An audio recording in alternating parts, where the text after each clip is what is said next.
Pak Menteri, saya ingin matur, 2 tahun lalu saya duduk di sini bersama Prof. Rindit almarhum. Saya dengar Mas Iwan gini, ini bocah ngomong apa gitu loh. Karena saya belum paham. Saya baca 2 minggu kemudian, loh kok ada benernya. Jadi yang namanya penyakit degeneratif itu adalah semua penyakit akibat kegagalan regenerasi sel. Tidak sehari 2 hari, tidak serta-merta genetik. Kalau susunan, saya sebut saja ya, starchnya dari pisang, betul. Oat protein, dedek ada kan? Jenengan tahu dedek, betul. Kuda tuh makannya apa? Sama dedek sama rumput. Lah kok nggak ada lemaknya kuda? Makanya makanan kuda sama Mas Iwan dicampur jadi makanan. Loh memang benar itu. Jangan ketawa dengan izin Pak Menteri ya. Karena begitu dapat proporsi karbohidrat, protein, lemak, asam amino, gliserol, free fatty acid yang betul, maka pelan-pelan komposisi seluler lanjut itu akan menjadi bukan degenerasi tapi menjadi, ya sudah, jadi kuliah Mas Iwan ini kalau di kedokteran 4 blok bapak-bapak. Yang paling bahaya dari resistensi insulin adalah aterosklerosis. Disok pakai ring. Kalau ini ada pipa, tukang pipa macet, ringnya itu lebih besar apa lebih kecil? Lebih besar, pecah dong Pak. Ini pembuluh darah nih buntu, supaya lancar diapain? Di ringnya lebih besar apa kecil? Makin lama makin buntat. Jadi sama seperti gula, aterosklerosis kembalikan lagi dengan nutrisi seluler. Nggak usah mikir, udahlah. Ini rumusnya rumit, tapi isinya dedek, starch pisang, oatmeal, kolagen, halalan toiban. Saya udah lihat pabriknya. Saya lihat pabriknya, sapi betul. Dan saya membawa Profesor Retnaningsih, Profesor TP di Unika, dekan. Itu baru percaya kalau Mas Iwan bisa bikin kolagen hanya dalam waktu 1 hari. Dia pernah sekolah di Swedia, bikin kolagen itu 14 hari. Jadi baik diabetes maupun aterosklerosis, urusannya adalah nutrisi. Nah itu namanya adalah alga gold. Nah kuliah Mas Iwan tadi, siklus Krebs, metabolisme protein, karbohidrat, asam lemak, itu dari 2 dosen yang berbeda. Yang siklus Krebs saya, yang nutrisinya ini dosen gizi, dan itu masing-masing 2 semester, jadi 4 semester. Kalau di FK bayarnya 25 juta kali 4 semester. Nah kepanjenengan diringkas Mas Iwan jadi 2 hari.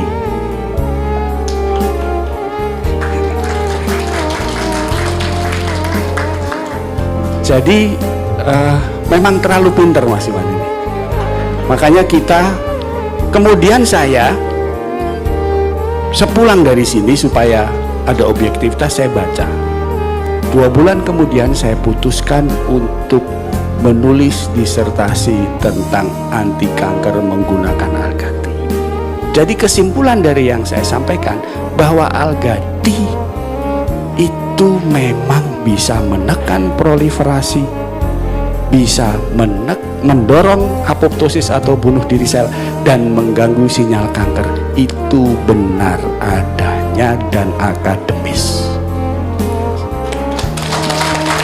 Saya sengaja pakai jas dokter bukan untuk gaya-gayaan, untuk menyatakan ini ada dokter, pendidikannya sedang sekolah S3, menyatakan sesuatu yang akademis tentang satu temuan yang namanya alga tea. Tetapi dari yang saya temukan, selain menghentikan proses proliferasi atau perkembangan, yang kita heran fungsi hatinya juga membaik. Kita periksa, loh SGOT-nya kok turun, SGOT turun, yaitu karena dengan nutrisi yang betul sejak awal, kerja hati untuk memproduksi asam empedu. Asam empedu itu untuk mecah lemak. Sel itu nggak butuh lipid, Bu. Sel itu butuhnya asam lemak dan gliserol. Nah, supaya jadi asam lemak gliserol butuh asam empedu. Kalau empedunya produksi terus, capek, SGO2 SGPT akan naik. Simple.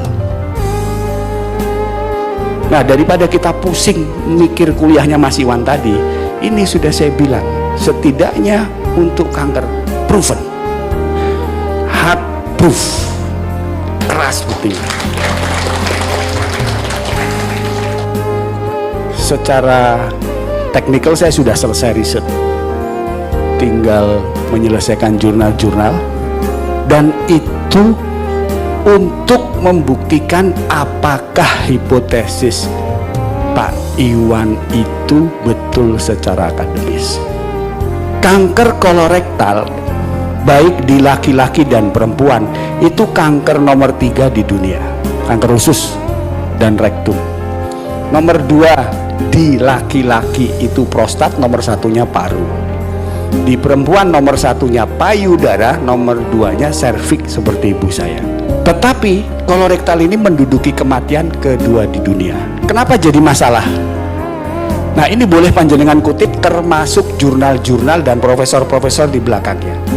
Terapi standar yang ada saat ini di dunia tidak meningkatkan harapan hidup. Kalau Anda didiagnosis kanker kolorektal stadium 3 maupun 4, Anda bisa hidup 5 tahun lebih sehari, itu artinya dinilai pengobatannya berhasil. Besok mati sudah di luar kriteria. Nah, yang ketiga, ini adalah terapi utamanya 5-fluorourasil. Itu memang menekan pertumbuhan. Dikasih itu 2 bulan, nggak tumbuh dia. Dibiarin 2 tahun, tiba-tiba sudah stadium lanjut. Itu bukan saya yang bilang loh, ini para profesor semua. Jadi ini bukan omongan saya, tapi omongan para peneliti terdahulu. Jadi kalau di kalangan akademis Bapak Ibu, kalau ngomong omongan kita sendiri belum bisa dikonfirmasi sebelum ada asal muasal penelitiannya. Nah, terakhir 2017 Profesor Zhu Biuliang dari Cina itu menyatakan hampir semua obat kemo itu resisten, seperti tadi insulin untuk diabetes. Kalau Anda lihat kenapa orang-orang yang diberi kemo bukannya malah sembuh tapi cepat mati. Begitu kemo masuk ke sel, itu oleh stem cell ditendang lagi keluar. Nah, ini yang diterangin Mas Iwan, aldehid dehidrogenase. Dia nyolong-nyolong, karena dicolong elektronnya terlalu banyak jadi nggak stabil, rusak, jadi kanker. Yang ketiga, ada protein untuk melawan kematian sel secara alami. Jadi sel kita itu dalam kurun waktu tertentu mati, namanya apoptosis. Tapi kalau itu menyangkut kanker stem cell, mbok-mbokannya ya, sel punca atau tadi nanya stem cell, itu dia melawan bunuh diri sel, jadi sel-selnya nggak mati-mati. Yang keempat, diserang kemo, DNA memperbaiki diri, repair. Dan yang kelima, ada sinyal. Nah, itu sama juga Mas Iwan bilang, HP ada sinyalnya, ada manual sendiri. Sel kanker begitu juga. Insulin yang sudah resisten mau dikasih porsin babi, sudah haram, nggak sembuh pula. Dikasih sapi, orang sapi itu biasanya untuk bikin dendeng, gimana untuk bikin insulin. Makanya begitu Mas Iwan menjelaskan ini 2 tahun lalu, saya baca, kan perintahnya Iqra ya, suruh baca. 2 bulan nggak ketemu, baru bulan ketiga ketemu. Saya ketemu Profesor Riwanto, itu ketua perhimpunan bedah tumor, dengan Profesor Suhardi, ketua KHOM, itu adalah tumor darah, leukemia, macam-macam. Kalau kamu berani teliti stem cellnya, kamu nggak usah maju proposal, maju saya. Dan baru bulan September kemarin boleh saya rilis penelitiannya. Dengan adanya AT, kemonya tidak jadi keluar. Nah, kalau ini berlaku di kolon, bisa juga berlaku di kanker payudara, bisa juga berlaku di kanker.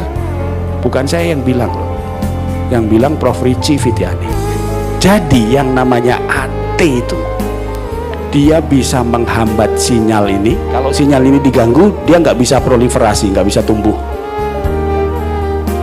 Kalau dia ditekan insulin like, nah ini kanker loh, tapi ada faktor protein yang namanya insulin like growth factor.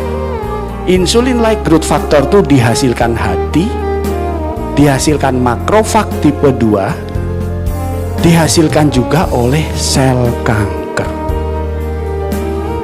Jadi kalau insulin jenengan rendah, gulanya tinggi, itu untuk kanker jadi pupuk apa jadi racun? Jadi pupuk, Bapak Ibu.